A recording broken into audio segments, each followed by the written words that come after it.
Yang rame sekarang itu yang namanya Maggot itu saya kenal dari tahun 2011.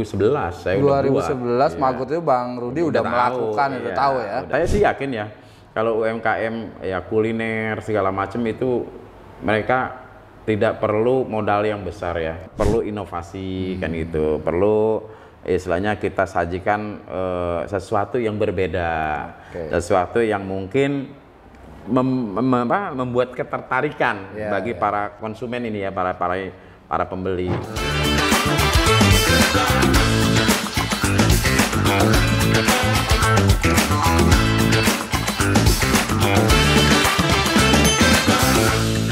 Assalamualaikum warahmatullahi wabarakatuh. Hari ini gua tadi di bawah habis makan bakso. Salah satu ownernya ini orang yang paling menarik di Kota Depok, yaitu adalah pelaku UMKM, dan bahkan beliau adalah ketua asosiasi UMKM. Pasti semua sobat GK Kota Depok atau masyarakat Kota Depok pasti akan kenal semuanya. Ya, ini Bang Rudi Murodi. Hari ini gue udah ada bersama beliau. Sehat Bang Rudi? Alhamdulillah sehat. Gimana UMKM Kota Depok semakin bagus sebagai satu fondasi ekonomi bangsa kita, khususnya di Kota Depok? Kelihatannya kayak gimana nih Bang? Iya, kalau UKM saya rasa sampai hari ini ya masih sebagai penggerak ekonomi yang boleh dikatakan tidak ada matinya gitu ya. Karena di masa pandemi pun UKM masih bisa bergerak. Kenapa? Karena memang UKM tidak butuh modal yang besar, tidak butuh tempat yang khusus gitu ya, tapi kemauan yang dijalani oleh para pelaku UMKM ini sehingga membuat mereka bisa bertahan gitu ya. Oke Bang Rudi, tahan dulu. Kita ngobrolnya nanti lebih dalam lagi. Ini kita harus tahu dulu nih Bang Rudi ini siapa. Waduh. Oke Sobat Gekrab, nanti kita akan kupas lebih jauh lagi, lebih menarik lagi sosok Bang Rudi sebagai ketua asosiasi UKM atau UMKM di Kota Depok ini. Gini, tadi saya kan makan bakso tuh, salah satunya usahanya Bang Rudi. Ini juga ada konsep yang sangat menarik. Nah, sebelum pada nanti cerita tentang salah satu kuliner yang Bang Rudi punya, saya yakin Bang Rudi ini udah didengar di masyarakat di Kota Depok, apalagi ketua UMKM pasti banyak usaha-usaha UMKM yang lainnya, bahkan membina usaha-usaha UMKM yang lainnya. Saya pengen tahu ketertarikan Bang Rudi sebenarnya sebelumnya di dunia UMKM atau di ekonomi kreatif lah. Kita dari Gekrab hari ini bincang-bincang sama Bang Rudi. Ini dari mana sih sebenarnya awal berminat di dunia UMKM ini? Oh iya, jadi sebetulnya saya memang awalnya itu usaha di hulunya ya, dalam hulunya di pertanian, peternakan, perikanan seperti itu. Oh iya. Jadi setelah selesai dari sebagai karyawan di salah satu developer gitu ya. Oh sempat jadi karyawan juga? Ya, jadi karyawan 15 tahun saya. Luar biasa itu. Jadi karyawan. Saya wawancara beberapa pengusaha-pengusaha muda. Ini rata-rata semuanya ketika punya usaha awalnya dari karyawan dulu nih. Bang Rudi pelaku UMKM juga sama jadi karyawan juga. Jadi karyawan. Dulu saya tukang gambar, tukang gambar bangunan ya. Ya itu lama lah, ada prosesnya sampai ya, jadi pimpinan proyek. Itu selama 15 tahun saya jalani. Ya tapi setelah itu ya ingin usaha sendiri gitu. Awalnya ya jadi petani saya. Petani dulu. Ya petani ya, jadi tengkulak ikan. Akhirnya sampai terakhir itu bikin pakan ikan, pabrik pakan ikan ya, kita bikin pakan ikan sendiri. Karena waktu itu memang itu ikan apa aja ya? Ikan apa aja. Tawar tapi? Iya, air tawar. Di Depok kan kayaknya laut agak jauh juga. Iya. Nah kebetulan tapi bahan baku memang di Depok ini kan lebih banyak. Kita dekat ke Jakarta. Ya akhirnya kita banyak kerjasama dengan beberapa perusahaan. Akhirnya saya buatlah pakan mandiri namanya, pabrik pakan mandiri. Jadi ya itu yang kita kelola di lahan kita, tapi kan memang makin lama jumlah penduduk makin banyak gitu kan, mengganggu lingkungan ya, karena ada bau, akhirnya kita tutup. Nah dari situ mulai ya kita usaha kuliner gitu. Oke Sobat Gekrab nih, berarti Bang Rudi ini dulu sebelumnya adalah profesinya itu pernah jadi karyawan di dunia properti bahkan. Udah jadi ya desain bangunannya juga, jadi manajer dan segala macam. Akhirnya cuman ya biasa kalau orang kreatif itu pasti nggak puas. Pasti nggak puas, pengen punya kreativitas sendiri. Akhirnya usaha di bidang pertanian dan perikanan tadi. Itu pastinya Bang Rudi di dunia itu pastinya ada organisasinya kan ya? Ada, dulu saya sebagai ketua KTNA selama 5 tahun. KTNA selama 5 tahun. Saya juga sebagai KTNA itu kelompok tani kontak tani nelayan andalan. Kontak tani nelayan andalan. Nah, tapi saya juga di situ ada di yang namanya P2MKP. P2MKP. Pusat Pelatihan Mandiri Kelautan dan Perikanan. Nah, di situ juga sebetulnya kreativitas terlalu banyak dari mulai kita mengelola pakan ikan dari limbah makanan. Itu yang saya buat. Kemudian kita buat juga namanya pupuk cair. Bahkan yang rame sekarang itu yang namanya Maggot itu saya kenal dari tahun 2011. Saya 2011 Maggot itu Bang Rudi udah melakukan, udah tahu ya. Udah tahu. Itu kita udah punya banyak buat, tapi memang tidak untuk jual, hanya untuk konsumsi pakan ikan kita sendiri gitu. Oke. Kreativitas ya maksudnya dalam artian industri kreatif itu ada di sana itu paling besar. Walaupun mungkin karena berkaitan dengan inovasi segala macam gitu. Bahkan tahun 2014 saya pernah mendapatkan anugerah yaitu namanya Adikarya Pangan Nusantara. Bang Rudi? Iya, nah di Depok. Di Depok, maksudnya di Jawa Barat. Di Jawa Barat, tapi sampai sekarang kayaknya belum pernah ada lagi yang dapat. Jadi Depok hanya sekali tuh, cuma saya yang dapat. Waktu Bang Rudi jadi ketua KTNA Kota Depok. Dapat pelaku usaha di bidang pengolahan limbah menjadi pakan ikan dan pakan ternak. Oke, itu saya dapat di tahun 2014 dan sampai sekarang kayaknya Adikarya Pangan Nusantara ini belum pernah dapat lagi di Depok. Oke. Iya gitu. Menarik Sobat Gekrab, ini patut dicontoh sama kita semuanya nih. Dan ini perlu diketahui juga Bang Rudi ini juga salah satu dewan pakar di Gekrab Kota Depok. Mungkin sobat-sobat Gekrab kita selalu akan bincang-bincang sama orang-orang yang punya kreativitas dan punya usaha yang menarik yang harus kita wawancarai. Masih banyak nanti yang akan kita pertanyakan kembali sama Bang Rudi. Ini kita sekarang ngomongin tentang kuliner Bang Rudi. Tadi saya habis makan bakso, konsepnya berbeda. Konsepnya adalah konsep prasmanan ya. Konsep prasmanan, ngambil sendiri, mau banyak, mau sedikit, kuantitasnya mau sebanyak itu, bayarnya tetap sama. Ya, ini saya baru temukan juga di Depok, baru satu nih kalau yang bakso ini. Kalau makanan tuh banyak. Itu ide-ide kreatif itu hasil observasi atau ya mungkin lagi ngelamun akhirnya melakukan itu. Gimana sih sebenarnya biar buat kasih inilah inspirasi buat teman-teman di Gekrab Kota Depok. Jadi sebetulnya kita ini sebetulnya saya tukang masak ya. Kebetulan saya sama istri ini tukang masak, jadi tukang makan juga gitu. Jadi dari awal ketika saya ketua KTNA itu memang saya konsen di pangan. Saya jual ya macam-macam ya, dari mulai buah, daging, ayam, ikan dan sebagainya itu saya sebetulnya ada di perdagangan itu. Karena saya seringnya kirim barang kepada pelaku usaha pembuat bakso, pelaku usaha kuliner. Kan kita kirim terus nih ya. Bahan-bahannya di Bang Rudi. Dari kita. Nah, lama-lama kita kok kayak orang yang curang gitu kan ya. Saya jual daging terus sama para teman-teman pelaku usaha pembuatan bakso, tapi saya tidak pernah membantu dalam penjualan baksonya kan itu. Nah, kalaupun saya beli untuk kebutuhan saya paling sedikit gitu kan, tapi akhirnya ya udah menarik juga kan kalau kita buka bakso kan kebetulan ya telur saya jualan, daging saya jualan, ayam saya jualan kan. Bakso saya jualan juga kan. Udah sekalian saya buka gitu. Jadi bahan-bahan baku yang buat kuliner bakso ini sama Bang Rudi pernah digelutin semua. Bahkan masih digelutin. Masih sampai sekarang. Jadi mau misalnya agen telur, agen ceker, agen daging. Semua.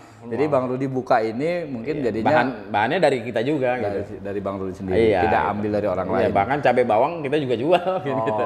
Jadi sebetulnya ini cuma menurut saya ya ya menyempurnakan ya dari sektor hulu ke sektor hilir gitu. Jadi dua-duanya kita mainin ini gitu. Ya, Sobat Ya mudah-mudahan ada bermanfaat gitu kan. Sobat GK menarik tadi, baksonya itu menarik lah. Konsepnya tadi prasmanan, ambil kita makan semau kita, harganya juga cukup relatif murah. Nanti bisa dipromosikan sama Bang Rudi. Ini baru satu bidang yang digeluti sama Bang Rudi. Saya meyakini betul Bang Rudi ini memiliki banyak pengalaman tentang usaha-usaha UMKM karena Bang Rudi ini adalah ketua asosiasi UMKM. Nah, saya pengen tahu nih Bang Rudi, UMKM di Kota Depok nih, sepanjang Bang Rudi sebagai ketua asosiasi UMKM ini, perkembangannya seperti apa sih Bang Rudi? Iya, kalau menurut saya ya UKM perkembangannya ini ke depannya ini sebetulnya makin maju ya, apalagi sekarang sudah ada market online-nya, sudah pengiriman-pengiriman dengan mudah ya menggunakan apa namanya ojol segala macam itu ya, ojek online segala macam lah, itu udah lebih bisa mudah mereka menjual ya. Apalagi sekarang banyak juga pelatihan ya, baik pelatihan tentang produksinya segala macam. Yang paling penting ya buat saya adalah bagaimana UMKM ini bisa menghitung harga pokok produksi. Nah, ini yang kadang-kadang masih belum apa namanya ya, belum terlalu ini yang UMKM gitu ya. Karena pentingnya harga pokok produksi mereka tahu jelas itu kenapa? Karena untuk menentukan harga jual. Saya ingin bahwa harga jual UMKM juga bisa bersaing dengan harga jual pabrikan, gitu ya. Apalagi sekarang kemudahan-kemudahan izin itu kan sudah ada ya dari pemerintah ya, dari mulai membuat NIB, bahkan halal gratis, PIRT segala macam itu udah lebih gampang, udah lebih mudah ya. Iya, oleh UMKM, sehingga UMKM mungkin bisa lebih berjalan dengan baik lah saat ini gitu ya. Ya mudah-mudahan kedepannya ya bisa lebih bagus lagi. Saya sih yakin ya kalau UMKM ya kuliner segala macam itu mereka tidak perlu modal yang besar ya. Mungkin dengan ratusan ribu aja mereka bisa berjalan. Bisa jadi usaha ya. Iya, bahkan sekarang ini nanti kan kita dengan Mendekrap ini kita bisa kerjasama ya Bang Yusni ya, Bang Iwan ya, bahwa kalaupun UKM yang tidak punya modal bisa menjadi reseller dari produk-produk kita. Jadi UKM itu sebetulnya tinggal kemauan, kerja keras. Mereka mau apa sih gitu? Bahkan tidak perlu modal. Mereka bisa menjadi marketing kita, bisa menjadi reseller kita tanpa harus punya modal kan gitu. Intinya kemauan kalau UMKM. Ini kan Bang Rudi ketua asosiasi. Sebenarnya anggota dari UMKM di Kota Depok itu udah berapa banyak Bang? Saya rasa kalau di anggota yang tidak terdaftar sih ya banyak ya. Kalau yang terdaftar itu kalau rata-rata 300 pelaku usaha di setiap kelurahan. Ya tiap kelurahan yang tergabung di UMKM itu sekitar kurang lebih 300. Ya lebih, harusnya lebih. Harusnya lebih karena kalau kita hitung dari beberapa tahun ke belakang itu ada setiap kelurahan membuat pelatihan itu sampai 3-4 kali. Kalau 3 kali aja, satu kali pelatihan 30 orang, berarti kan satu kelurahan itu 90 orang. 90 orang. Ya, kalau dikalikan 3 tahun dari tahun 2000 atau 2019 ya. Nah, itu udah mestinya udah satu kelurahan itu lebih dari 300. Kalau kita hitung 500 anggota per kelurahan, pelaku UMKM yang tergabung dalam asosiasi kali 63 UMKM, orang, 63 kelurahan. Anggap 60 kelurahan deh, 30.000 ya? Iya, banyak. 30.000 pelaku UMKM. Nah, saya mau nanya, ini sebagai ketua asosiasi UMKM Kota Depok ini, dari 30.000 UMKM Kota Depok sebenarnya hubungan dengan pemerintah atau keinginan pemerintah Kota Depok ini buat UMKM tadi kan tadi ada pelatihan-pelatihan tuh di tiap bulan, itu sejauh apa sih sebenarnya? Sebetulnya sih peran pemerintah dalam membangun UMKM ini udah cukup bagus Pak Iwan, udah cukup bagus lah, banyak juga bahkan janji kampanyenya Pak Wali dan Pak Wakil yang periode sekarang ini itu ada 1.000 wanita pengusaha dan 5.000 startup ya, pengusaha baru, itu pun sudah bagus dalam artian yang kami masuk di sini sebetulnya ada hal yang memang cukup menjadi PR buat pemerintah juga buat kita sebagai pengurus UMKM atau pembina UMKM, di mana harga bahan baku yang sekarang tidak stabil. Tidak stabil. Nah, itu yang sampai saat ini menurut saya itu perlu dipikirkan. Nah, maaf saya potong. Bahan baku itu kan penentunya ada di pusat kan, bukan di tingkat kota. Atau di tingkat kota ada penentu tentang harga bahan baku itu? Ya, makanya kan saya bilang bahwa saat ini kita juga masih bingung. Sebetulnya yang menentukan itu pemerintah atau pedagang. Nah, kan itu kan. Iya. Kalau sekarang kan yang menentukan harga jual itu kan ada pedagang. Gitu ya. Jadi nggak akan pernah bisa siapapun gitu. Kalau itu masih di pedagang, contoh sekarang, siapa sih yang menghentikan, yang bisa menstabilkan harga telur? Yang mungkin setiap menit, setiap jam itu dia berubah-ubah. Kan seperti itu. Apakah salah peternak, apa salah pemerintah, atau salah siapa? Kan kita bingung. Tapi kenyataannya begitu. Gitu kan, kenyataannya begitu. Semua cabai, bawang, bahkan ada 4 komoditi yang memang sekarang kita juga masih impor, seperti gula pasir, ayam, bawang putih, kedelai. Nah, ini daging sapi gitu kan, kita masih impor. Nah, ini yang kita khawatirkan ketika krisis pangan segala macam. Makanya UKM di sini kan mestinya saya berharap ada ketersediaan bahan bakunya dan kestabilan harga bahan pokoknya. Ini yang sebetulnya harus diperhatikan gitu. Oke. Ini menarik sobat-sobat Gcraft. Kita bincang-bincang mulai agak serius ini kita ngomonginnya. Kita kembali lagi ke UMKM yang pastinya Bang Rudi membina UMKM atau pelaku-pelaku usaha kreatif di bawah. Ini kan eranya zaman digital, era zaman 4.0, di mana pemasaran UMKM ini pasti bersaing dengan keras di dunia media sosial. Tadi kata Bang Rudi, perkembangannya cukup bagus karena memang ada perubahan. Salah satunya adalah digital tadi. Nah, setahu Bang Rudi nih sebagai ketua UMKM yang tadi di tiap kelurahan, yang per kelurahan rata-rata 300 sampai 500 orang pelaku UMKM, menyikapi tentang proses persaingan itu, menanggapi tentang persaingan dunia digital marketing kayak gitu, sebenarnya pelaku UMKM sudah sangat paham atau belum sih sebenarnya? Jadi sebetulnya begini, saya juga pengen mengajak tim milenial ya, maksudnya komunitas-komunitas milenial seperti Gcraft segala macam itu. Bagaimana sebetulnya kita menciptakan para milenial muda atau yang mereka mampu menggunakan online tadi gitu, itu dibentuk di setiap kelurahan kalau kaum milenial ini yang nantinya menjadi pengendali pasar online itu. Jadi sebetulnya buat emak-emak UMKM menurut saya mereka hanya produksi saja gitu ya. Mereka konsen dalam produksi, pengurusan izinnya, kelengkapan segala macam, dan kapasitasnya. Nah, itu yang harus ditingkatkan oleh para emak-emak. Nah, terus bagaimana dengan marketing online-nya? Marketing online-nya nanti dibentuk di setiap kelurahan, pokoknya ada 10 atau 5 anak-anak milenial yang memang konsen untuk memasarkan produk UMKM. Nah, selama ini antara si produksi mak-mak yang memproduksi, yang punya kerajinan, terutama misalnya di kuliner, dengan pemasaran yang hari ini rata-rata kalau pemasaran lewat online itu rata-rata anak-anak milenial yang bisa. Ini sudah bersinergi belum sih sebenarnya? Ya justru itu yang kita harus buat segera. Karena sekarang kalau ya emak-emak yang jual sendiri ya lebih banyak selfie kan lah. Gitu.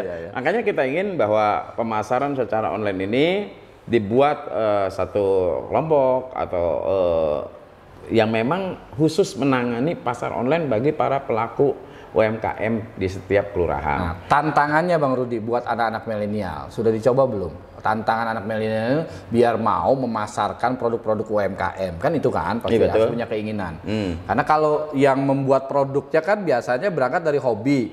Misalnya ada orang hobi bikin tas rajut karena hobi. Nah, anak milenial ini kan harus memasarkan nih atas rajutan mak-maknya ini kan kayak gitu. Nah, tantangannya anak-anak milenial mau melakukan itu sudah sejauh apa? Sebetulnya sekarang banyak lembaga pendidikan ya yang memang alhamdulillah konsen ya untuk melatih para anak-anak muda ini ya untuk menjadi marketing online. Nah, kebetulan juga menurut saya ya bukannya jadi gimana ya, ketika ada program hasil musrembang untuk marketing online ya kan di setiap kelurahan tadi, ya mohon banget gitu dibatasi umurnya gitu. Jadi pesertanya itu harus dipilih betul, jangan sampai ya pesertanya itu lagi kan, itu emak-emak yang sebetulnya ya akhirnya kan dari biaya pelatihan atau program yang dibuat itu kan tidak efektif.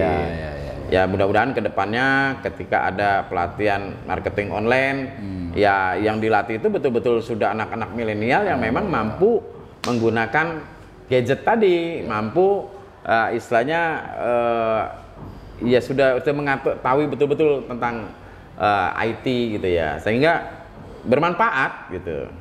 Oke Sobat Gekrab, khususnya kaum milenial nih ya, ini sebenarnya udah menarik bahwa di Depok tadi kata Bang Rudi, pelaku UMKM ini udah luar biasa nih. Kalau satu kelurahan ada pelaku UMKM 300 sampai 500 orang yang bahkan terdata dari asosiasi UMKM, ini tinggal di backup oleh kaum milenial yang punya kreativitas di dunia digital marketing, itu dipadukan untuk bisa dipasarkan. Berarti intinya anak-anak milenial jangan, biasanya ini anak milenial tuh ngerti tentang gadget, ngerti tentang IT, tapi suruh memasarkan produk-produk yang sifatnya emaknya nggak mau kan, kayak gitu tuh Bang Rudi. Ini berarti kan pemerintah juga bertanggung jawab juga nih mendorong untuk supaya kaum milenial ini mau melakukan itu kayak gitu. Jadi begini Bang Iwan ya, dari survei saya ini yang luar biasa dari survei saya itu adalah UMI. UMI itu apa? UMI itu ultramikro. Usaha mikro. Ultramikro. Jadi ultramikro ini lebih hebat lagi menurut saya perjuangannya. Kenapa? Mereka berada di orang-orang tukang nasi uduk, penjual gado-gado gitu ya. Terusnya tukang gorengan. Nah ini emak-emak yang sebetulnya ternyata luar biasa. Jadi mereka sudah punya pasar sendiri dan mereka tidak pernah memikirkan bantuan, tidak pernah, enggak mikirin bantuan dari pemerintah. Tuh jualan itu mungkin pagi dari jam 6, jam 9 selesai sudah. Dan itu mereka bertahan dan mereka terus. Nah ini para pelaku ultramikro ini disebutnya ultramikro itu maksudnya yang memang ya boleh dikatakan sebetulnya mereka betul-betul untuk kebutuhan sehari-hari. Kebutuhan sehari-hari, dan itu juga jadi konsisten dan pondasi ekonomi bangsa ya. Karena dia tidak bergantung terhadap perekonomiannya keuangan negara. Dan tidak ingin populer juga. Santai aja, tapi itu yang saya lihat. Mereka bertahan luar biasa. Karena hanya dengan 200-300 ribu mereka sudah bisa menjual kok. Sudah bisa memproduksi dan menjual. Tukang nasi uduk. Dan itu termasuk usaha ekonomi kreatif dong pasti. Luar biasa itu ekonomi kreatif dan jarang dilirik. Karena dianggapnya itu mungkin di bawah, tapi mereka itulah pejuang. Yang harusnya mesti diangkat. Mereka yang nggak tahu media sosial. Setidaknya kalau orang misalnya bosen semuanya jualan nasi uduk. Tidak ada yang begitu gitu. Kita sarapan di mana ya? Mau masa sarapan semuanya di restoran kan nggak mungkin ya. Semuanya sarapan di rumah segala macam. Justru maksud saya kalau kita mengangkat pahlawan ekonomi, mereka lah para pejuang dan pahlawan ekonomi. Ada di situ ya. Ya, karena dari mereka itu tumbuhlah istilahnya para sarjana baru, anak-anak yang memang dibiayai dari hasil usaha ibunya yang tadi jual nasi uduk, jual gado-gado, jualan gorengan dan segala macam. Mungkin yang di depan-depan sekolah segala macam itu mereka yang hebat. Oke, sobat-sobat muda Gekrab Kota Depok dan masyarakat yang lainnya, ini menarik semakin jauh kita bicara. Tapi memang pasti kita ada keterbatasan untuk bicara segala macam. Yang paling terpenting adalah kita menghargai semua kreativitas manusia, termasuk adalah kreativitas pelaku UMKM atau pelaku usaha pada tingkatan yang paling bawah, yaitu adalah ultramikro tadi. Karena dari beliau lah, dari mereka-mereka lah yang menghasilkan orang-orang seperti kita, orang-orang seperti Presiden Jokowi, Pak Prabowo, dan yang orang-orang penting yang lainnya. Ini pesan buat teman-teman milenial, pastinya kita harus selalu menghargai terhadap pelaku usaha, pelaku UMKM di bawah. Nah, saya butuh tip nih dari Bang Rudi nih buat teman-teman, buat sobat-sobat Gcraft khususnya, butuh tip dan kaum-kaum milenial di Kota Depok khususnya, bagaimana kita menghargai atau bagaimana kita bisa menjadi manusia-manusia kreatif gitu. Silakan Bang.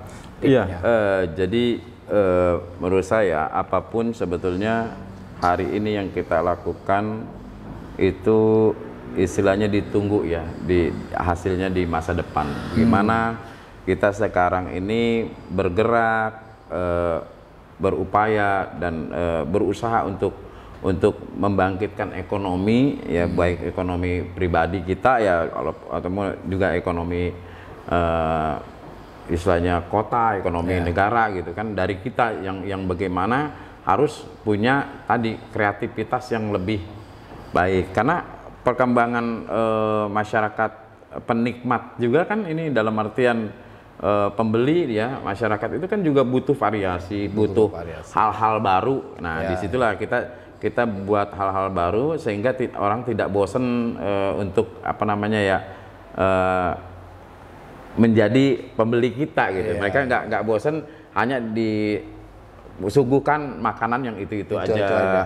Ya mungkin mungkin disinilah perlu inovasi kan gitu, perlu istilahnya kita sajikan sesuatu yang berbeda, sesuatu yang mungkin membuat ketertarikan bagi para konsumen ini ya, para pembeli. Jadi itu aja menurut saya, kreativitas ini ya penting sekali, baik itu di kuliner, di yang lainnya gitu ya. Itu sangat penting. Bahkan ya sama aja kan di fashion juga begitu. Makin lama mungkin makin desainnya makin gimana, di kendaraan, di apa ya. Ini perkembangan zaman. Perkembangan zaman menurut saya ya, memang sekarang ini masyarakat makin maju dalam berpikir. Tapi jangan lupakan juga tadi saya bilang, mereka yang bertahan secara tradisional. Nah, itulah pejuang-pejuang yang paling hebat. Oke, Sobat Gcraft Kota Depok dan masyarakat Kota Depok, khususnya kaum milenial nih, ini inspirasi banget tadi yang disampaikan oleh Bang Rudi, bahwa kaum milenial itu harus kreatif dan menghargai terhadap apa yang tadi yang tumbuh menjadi kuat itu, yang usaha ultra mikro itu. Yang penting kita sebagai kaum milenial harus tetap kreatif.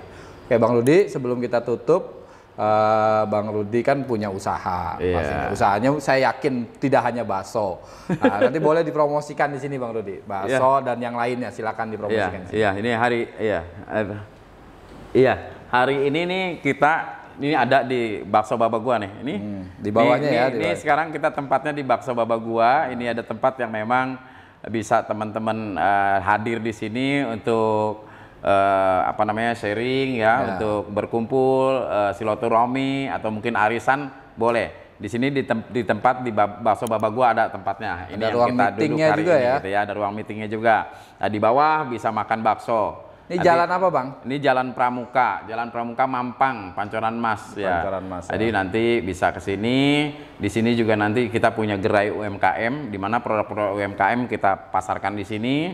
Juga ada produk bahan baku yang memang saya jual ya di koperasi itu, ya seperti daging, ayam dan sebagainya, bahan pokok termasuk cabai bawang ada nanti di sini Bang Iwan nih. Nah itu di mana tuh kalau mau ngelihat, kalau nggak ketemu Bang Rudi tuh ada IG-nya, ada IG-nya di sini. IG-nya ada, namanya Bakso Baba Gua. Ada IG-nya, TikTok-nya juga ada. Ya pokoknya kita juga milenial begitu dah. Gitu. Oke Sobat Gcraft Kota Depok, terima kasih sudah menyaksikan bincang-bincang bersama tokoh inspirasi UMKM Kota Depok Bang Rudi Murodi. Jangan lupa subscribe, like, dan komen di channel YouTube di bawah ini. Oke, terima kasih. Assalamualaikum warahmatullahi wabarakatuh.